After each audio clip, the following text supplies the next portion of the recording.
President Trump is attempting to tackle. We see here in Charlotte the episode that occurred on August 22nd and the senseless and monstrous act of murder that took place on Iryna. Our heart breaks for her. It breaks for her family. But her death is one of 100 plus that happen every year here in Charlotte. Hers is an indicative of what happens in Charlotte when you allow crime to run rampant, when you allow crime to go unchecked, when you allow law and order to be set aside for appeasement to those criminals that perpetuate these crimes. It is time to ensure law and order and public safety are the priority of our elected officials, to ensure that our streets can be a safe place to walk, to ensure that people can move about without fear, without worrying about their own safety. As we see what took place, this is also indicative of, like I said, what's transpired across our state under the failed leadership of Roy Cooper as Attorney General and as Governor, where he perpetuated these policies through his task force that allowed over 3,500 individuals to be released, violent criminals back on the streets, the largest such in our state's history. Also supported by Josh Stein and Anita Earls as they helped champion his task force for these causes. It is time to end these movements of appeasement to criminals and to ensure that we have public safety and making sure that our folks across North Carolina and especially here on the streets of Charlotte can feel safe again. Thank you for being with us today. Thank you for covering this. But again, this is one of 100 murders that will have occurred this year, the year before that, and the year before that. Enough is enough. We look forward to hearing from our elected officials and candidates. Next, you'll hear from our county party chairman, Kyle Kirby, chairman of the Mecklenburg GOP. Kyle?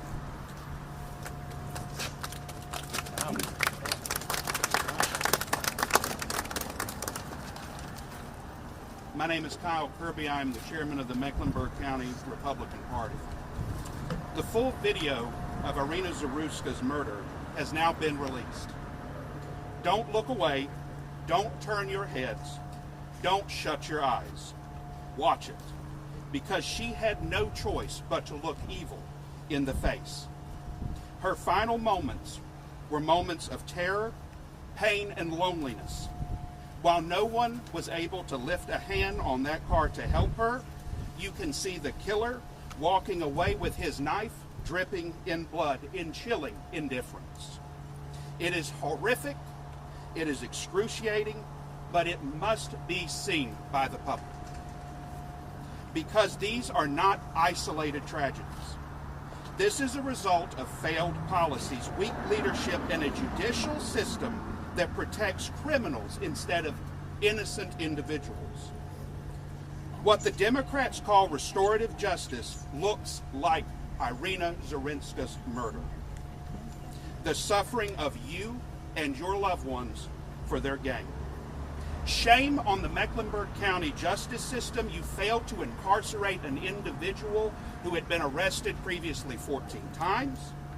Shame on the civic leadership of Charlotte. You failed to protect the very people you swore to serve. And shame on Mayor Vi-Lyles. You failed to offer anything other than platitudes and pandering instead of real, meaningful leadership. Yes. Iryna Zarutska died because of the Democrat policies in Charlotte, Mecklenburg. Woke politics that perpetuate cashless bail and refuse to prioritize public safety over appearances. But we have seen these horrific images. The knife dripping in blood, her panic, the silence of others around her. These moments sear into our minds. But let it also ignite our resolve that we must not stand by and watch the Charlotte that we love also die in silence. The time is now to end the experiment of single-party, soft-on-crime governance in Charlotte-Mecklenburg. The time is now to demand cash bail for multiple-time offenders. The time is now to treat criminals like accountable individuals and not entitled persons. So hear me now, Charlotte. On Monday, September 22nd, 30-day anniversary from the death of Iryna Zarutska, at 8 p.m. at the East-West Boulevard Light Rail Station, I call on every able-bodied Charlottean and person in this city who is concerned about crime to turn out to a candlelight vigil in Iryna Zarutska's honor. We will stand shoulder to shoulder, defying silence and showing the world that we will not let her death be erased by complicit media partners. I call on people from every background, every political stripe, every nationality, join us now. Help end the woke narratives and the broken leadership and the system that sacrificed this woman's life to evil. Remember, Iryna Zarutska survived in Ukraine in a bomb shelter. In war-torn Ukraine, she made her way from that country to Charlotte, seeking refuge and promise, and she was given the edge of a knife. She died because of our complacency and what we have allowed to perpetuate in the Charlotte municipal and county government. Iryna, I'm sorry for that. This November, wake up. Charlotte, wake up. Vote to defeat the agenda that has cost her life. Vote to restore safety. Vote to restore common sense. And vote to restore accountability in Charlotte-Mecklenburg. I implore you to vote for new leaders now. Thank you. Chairman Abdul Ali of the 12th Congressional District, my friend. Again, my name is Abdul Ali, and I'm the chairman of the 12th Congressional District Republican Party.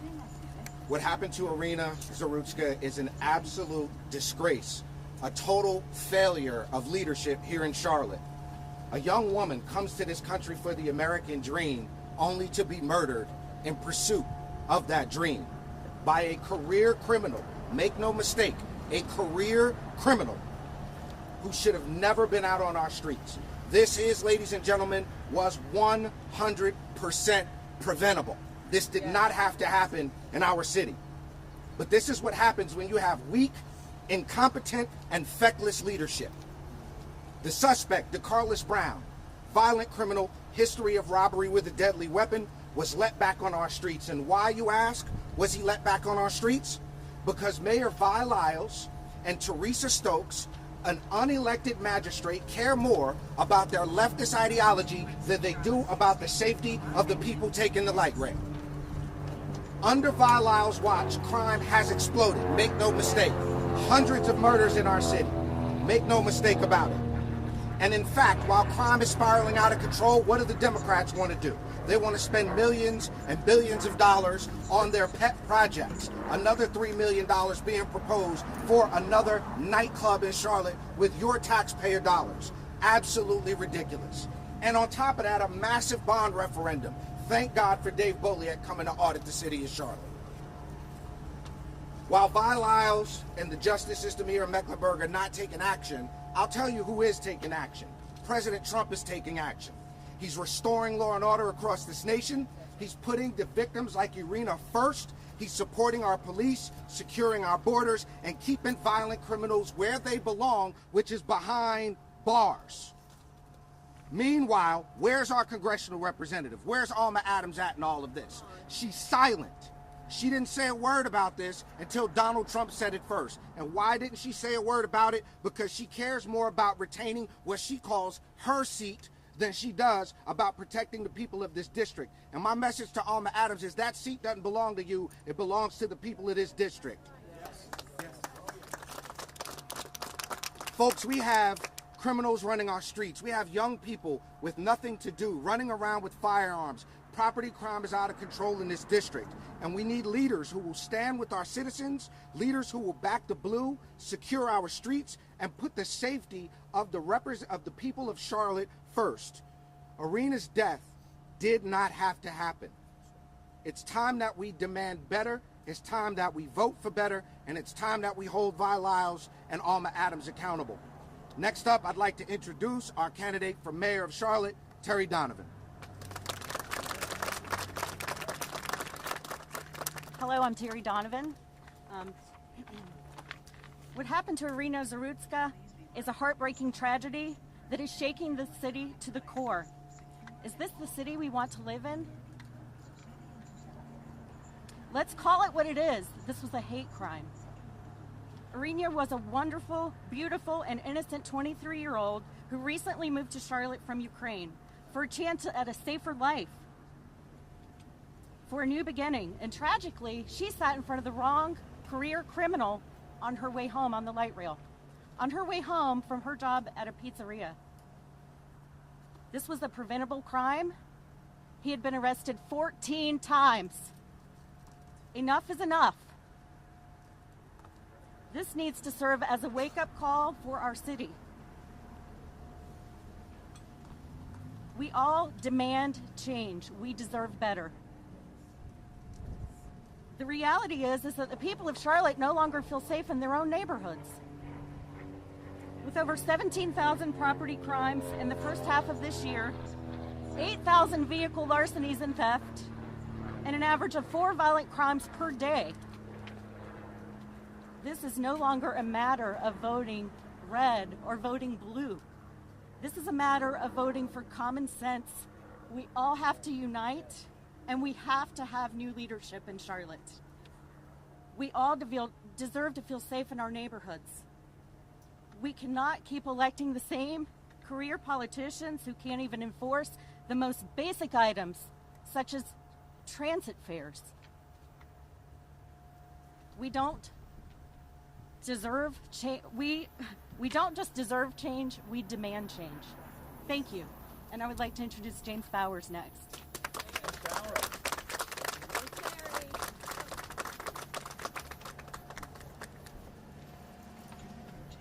Good morning, all. My name is James Bowers, and I'm running for City Council District 3. And this tragedy happened in my district. That's why I'm up here today. Charlotte is a great city, with a history immersed with all the pains of industrialization and its desire to outreach to immigrants and dreamers, nationally and internationally, who are looking for a future and an opportunity. It has been said, the greater the risk, the greater the reward.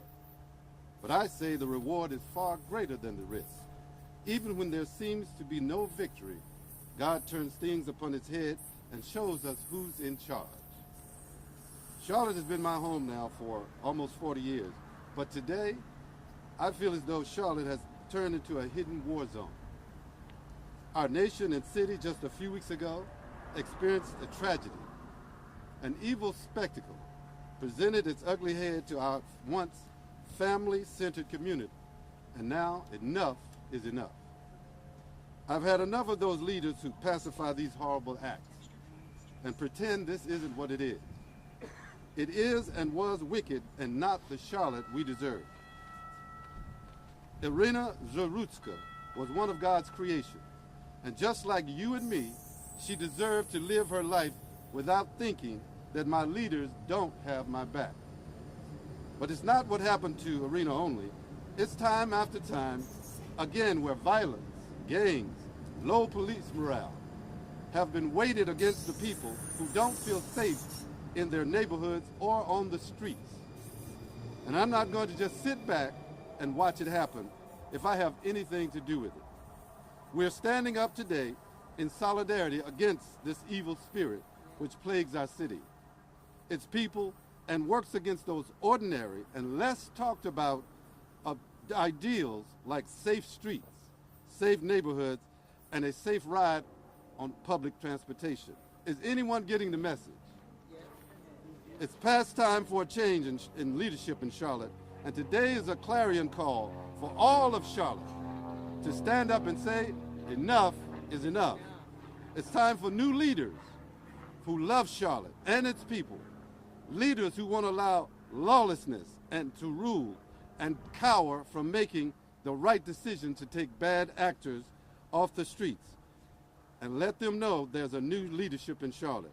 Let them know if you do the crime, you will pay the time. Charlotte belongs to all its citizens, and all who live here must go on and let their voice be heard on November 4th for a change. Enough is enough. It is with a humble heart I am directing my campaign to contribute $1,000 to Iryna Zarutska's fund, because what happened to her could also happen to one of our daughters and one of our sons. Her assignment here on earth has ended, but she will be in our hearts and minds forever. I pray that we will all look deep within our spirits and hearts to discover that the blinders have been taken off. And now we can all see those things we've been talking about and need to change.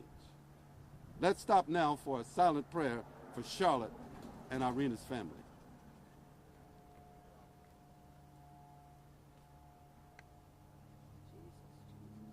Amen. And lastly, the winds of change are here. It's time for a change. And let's make Charlotte home again. God bless Charlotte, and God bless the United States of America. And now I'd like to introduce Krista Bakari.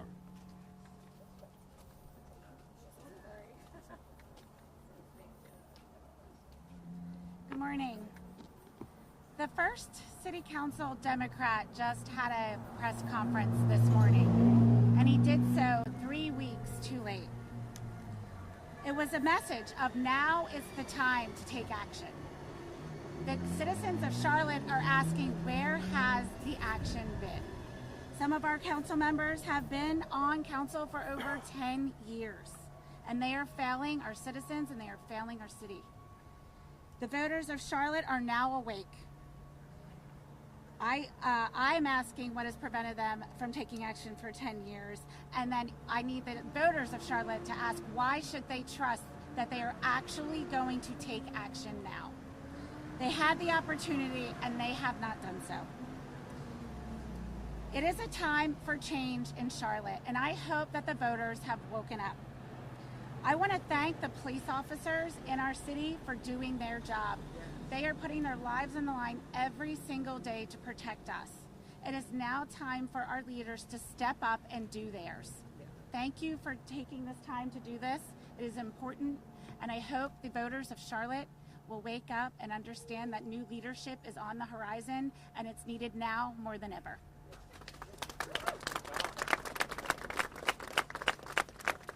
Good morning. My name is Ed Driggs. I'm a member of Charlotte City Council for District 7, and I chair the city's Transportation Planning and Development Committee. Today, we mourn Iryna Zarutska. We are shocked and horrified at the graphic images of the crime that was committed against her. This crime is particularly heinous because she was an innocent, defenseless young woman, because she came here from Ukraine, a country that is heroically fighting our enemy Russia and has discredited them as a superpower. Because her assailant was a mentally ill, prior arrestee, had been in the system. How could all of this happen? We are shocked, horrified. We are also angry. Yes. We are angry. Yes. We are all angry. Not just Republicans, all of us. To have something like this happen in our city is an insult to everybody who lives here. So the only good news, I guess, to come out of it, I will emphasize the fact you cannot have quality of life in a city where you're not safe. So if you are concerned about the difference between a criminal and a mentally ill person, do not be. They need to be confined. The public needs to be protected from them. Afterwards, you can worry about whether they ought to be in a treatment center or a prison or where they should be, but they cannot be out in circulation. All of these prior offenders, and again, people with mental disturbance who have demonstrated a propensity for violent crime, they need to be taken out of circulation. The only good news I can say to come out of this is it has galvanized some action. So the city of Charlotte, for example, is calling in off-duty police officers and increasing manpower. CATS has increased its security efforts, has tripled in the last couple of years its budget for security. There is now a huge amount of focus on these issues. We will, in the future, in the next weeks, we will see people on bikes and UTVs patrolling and on call, available to intervene in dangerous situations. And going down the road, if we're able to proceed with our mobility plan, the new authority is going to have its own police force. It's going to be a whole different security situation on public transportation if we get the resources and are able to proceed with our plan. I have to emphasize, as has been noted, a lot of this is not about the Charlotte City Council in the end. And as a 12-year council member and one of 2 Republicans that whole time, I have advocated for more funding for police. I have advocated for tougher enforcement, more aggressive enforcement. But now we have an opportunity. I think everybody is paying attention. The country is paying attention. So we do mourn Iryna today. All I can say is if the result of her death is that there is a heightened awareness of safety and more steps are taken to keep us safe, she will not have died in vain. Thank you. The next speaker will be Edwin Peacock, my council colleague.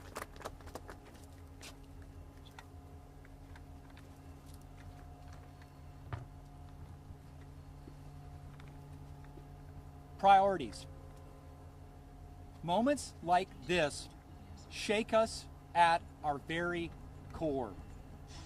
Moments like this shake us at our very core when a mentally unstable, repeat offender who should have been institutionalized murders an innocent woman on a public transit system that we are all charged to protect. We must stop and ask ourselves, what are our priorities? It is in moments like this that we must acknowledge, as a city and as a community, we have failed. We live in one of the most successful and prosperous cities in one of the most prosperous states in America. And yet, we look at our choices. We prioritize $645 million to the Panthers Stadium while we know that we need 600 more police officers in Charlotte. We prioritize $245 million of upgrades to the Spectrum Center, including a $32 million practice facility for the Charlotte Hornets, while we know just miles away our jail is too small and our mental health facilities are overwhelmed. We prioritize spending $1 billion on this light rail system and this expansion right here in front of us, while ignoring a little dirty secret: that riding our light rail and our streetcar is free because we do not enforce fares. Ladies and gentlemen, sports arenas or safety? That is a question about this tragedy that forces us to confront it. Since the tragedy, I have called for 2 immediate actions. Number 1, more cops and more CATS officials on our trains and our buses and at all of our transit facilities. We have 48 trains, ladies and gentlemen. This is not impossible. Fare enforcement. If you do not pay, you do not ride. The integrity of our system depends on it. But folks, this is not just about transit. It is about public safety in every corner of our city. This is why I'm calling for a citywide collaborative bringing together city and county government, police, fire, sheriff, nonprofits, service providers, business leaders to create a Charlotte-Mecklenburg Public Safety Alliance. I am asking for the Foundation for the Carolinas to convene and to lead this initiative and assure its success and its effectiveness. Why? Because this is the very organization, ladies and gentlemen, that rallied and convened our community when Charlotte found out that we were ranked 50th out of 50th for economic mobility. I served on that board for 3 years, and it's through their leadership that Leading on Opportunity Council was created. And within 8 years, we've moved from 50th to 38th. We have proved that progress is possible. I am specifically asking for Foundation for the Carolinas to gather the Charlotte Executive Leadership Council to establish the framework for an initiative for the collective corporate leadership and financial capacity to help our community at this time. Our goal is not to point fingers. It is not to write another report that gathers dust. Our goal is to find solutions, to bring the full weight of the community together, to fund, to support, and to implement a plan that will work, just like we did with the Leading on Opportunity Council.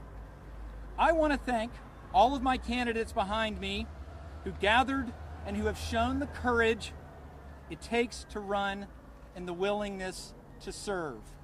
I think you realize now you do have a choice on November 4th. Mr. President, thank you for bringing this tragedy to our attention and our nation. Mr. President, work with Charlotte and our leaders and help us to become the safest city in the United States of America. And Mr. President, thank you for reminding us that a safe Charlotte is a strong Charlotte. Thank you.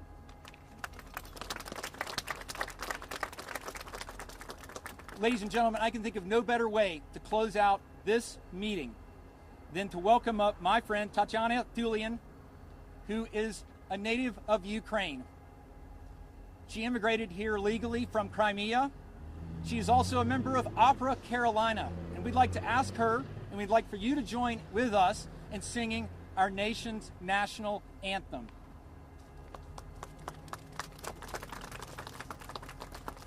Hello everyone, my name is Tatiana Thulian and I will be happy to sing national anthem in remembrance of power of the American flag and American law system that we call to be strong and just. We're saying to President Trump that took our call for action, we submitted to him.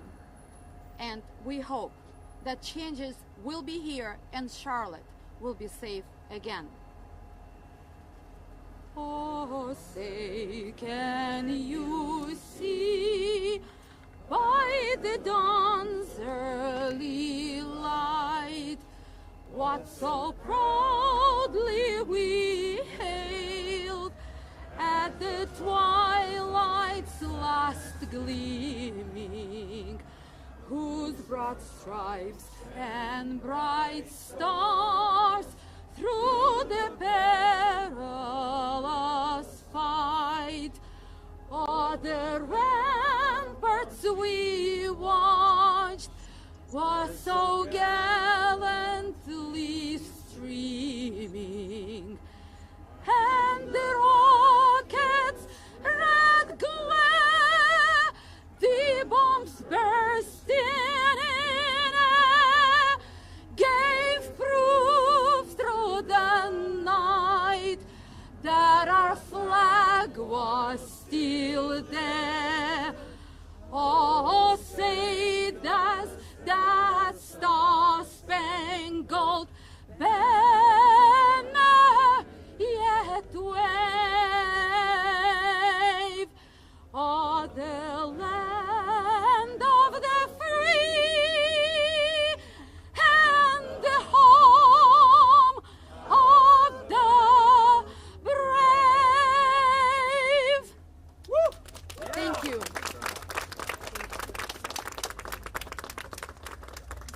Thank you. Iryna Zarutska's life was taken too early. A life shortened by an event that was preventable. A life that should be remembered, celebrated, and marked as a point of change. To be able to turn away from those liberal policies that took her life way too early, as well as those that perpetuate it. We will now take questions. Please. So I've heard a lot of speakers today blame Mayor Lyles and Democrats for being soft on crime. Can you name a specific city or county policy that led to Mr. Brown being free on August 22nd? Cashless bail. Yeah, we continue to see the policies of cashless bail, where you continue to see policies that allow a revolving door within our courts and within our judicial system to occur, to allow individuals like Mr. Brown to perpetuate the crimes that he did. Yes, Next but question. Bail policy is set by state law. And as we heard yesterday from Speaker Hall, they are in the process at the General Assembly reviewing all these laws that would allow individuals like Mr. Brown to be back on the streets, and we look forward to the General Assembly coming back. Yes, sir. Jason, yes, going off of that, House Speaker says he wants to address pretrial release and look at new rules for magistrates. You have a working supermajority. How soon do you expect that legislation to be taken up by the General Assembly? Sure, you heard from Speaker Hall yesterday, where I believe that he's in the process right now of assembling his teams to be able to take a look and bring this short order to the General Assembly for consideration. Yes, sir. I'm curious, we're talking a lot about the light rail and the tragedy that occurred. This light rail line has been run this way and policed this way for 18 years. So why are you just now suggesting that there need to be wholesale changes? As I marked, her death is one of 100 that occurred this year, the year before that. It has taken an event that is so tragic and so startling to the public for this attention to be brought. As I mentioned at the start, over 3 weeks ago, we had considered coming here to talk about the municipal elections, to talk about the individuals that have run this city for far too long and the policies that have allowed this city to crumble. We look forward to change coming and being able to make sure that North Carolina and especially Charlotte does not continue to see record high homicide rates that are over 100 per year, everybody. Hundreds of lives taken far too short. Next question. Chairman, Yes. I know speakers have highlighted Mr. Brown's long criminal record, but the night of the stabbing, he was facing a non-violent misdemeanor and had been ordered to undergo a mental health evaluation. Are you saying that judges should detain him indefinitely based on past crimes rather than current charges? As you saw with the criminal charges, as well as what did not take place in many of the documents that we are continuing to see, and will allow DOJ as well as the state system of the judicial system to play this out. But it does appear that this is an individual that should have received far more attention than he received to be put back on the streets. Yes, sir. One other point on this, and this is exactly why public media is defunded in this country. Instead of talking about why a person who was robbed people, who physically harmed people, was locked up, we want to wonder about the past and what he was out on now. This young man murdered somebody, plain and simple. This young man had mental issues and had no business on the streets. And shame on NPR for asking such a ridiculous question. That is absolutely right. Yes, sir. Jason, the magistrates here, in particular, a couple of magistrates in this particular case, have gained a lot of national attention. North Carolina is one of the states in the country that you don't have to have a law degree, you don't have to have a college degree, you don't have to have an associate's degree, you can just have a high school degree and be a magistrate judge in North Carolina. Have you talked to Republican leadership or any leadership in Raleigh about getting that changed? Yeah, I think as you've heard with Speaker Hall yesterday, I think all options are on the table to review our judicial system to ensure tragedies like this do not occur. I guess I just want to clarify. Yes, sir. For the county chair, should folks vote for this transit tax in Met County if there's concerns about safety on the light rail? We're fully aware of the need for infrastructure improvements. We're fully aware for the need for infrastructure improvements in Mecklenburg County, and we're also in favor of putting that towards the voters. So the voters in Mecklenburg County know what they need best, and they're going to go to the polls this November, and make that decision on their own. Perfect. Yes, ma'am. Final question, then we need to wrap so we can have people get back to their jobs. Yes, sir. President Trump has either deployed or considered deploying the National Guard to control major cities in recent weeks to, in his words, address rising violent crime. Is that something you think could happen in Charlotte or should happen in Charlotte? What you've seen is President Trump implement safety protocols within Washington, D.C., and you've seen the results of that. other cities across our wonderful country should take a look at Washington, D.C. and how we can also take hold of our cities once again and make sure that crime no longer has a gripping control and allow people to get back to the work, to their enjoyment. Thank you for being with us today. God bless. Thank you, everybody. The public transportation in Ukraine under war is safer than our prosperous city. We have a problem.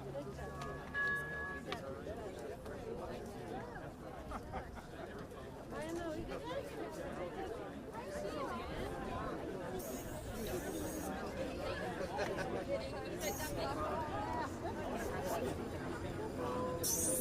Kyle.